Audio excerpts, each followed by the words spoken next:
ازان قدر اللہ قرآن چے فرمائی ان اللہ لا یغفر ان یشرک به، اللہ شرک نہ معافی. کچا شرک کو خدای سره بل چوک شریک بتانو ته سجدي وکړي دوه خدای ومانه دا مشرک تا او الله تعالی مشرک نه معافی. د مشرک مغفرت نستا دا، د مشرک بخشش نستا، جنت لار. و مسلمانا دا یاد ولرا چې دا د قرآن فیصله ده او په دې باندې موږ ایمان ده چې مشرک بخشش دی چې چا شخص تا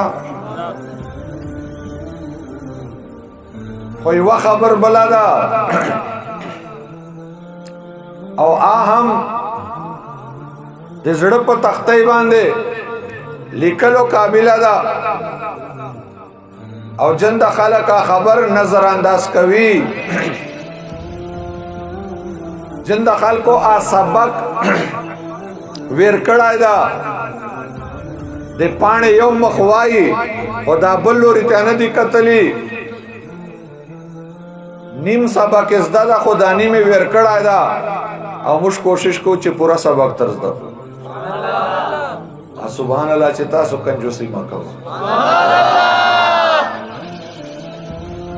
و مسلمانا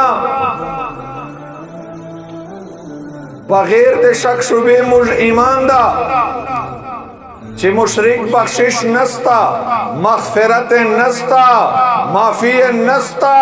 خدا هم ور سره واروا چې چرنګې د مشرک بخشش او مغفرت نستا، د غرنګې د ګستاخ رسول هم مغفرت او بخشش نستا.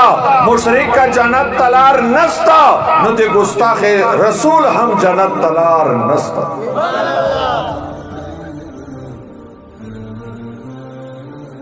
مشرک باندې جنت حرام او گستاخ رسول جنت خو پرېږدوا. رب کائنات په ذات مې د قسمی چې د جنت بوی هم ور باندې حرام.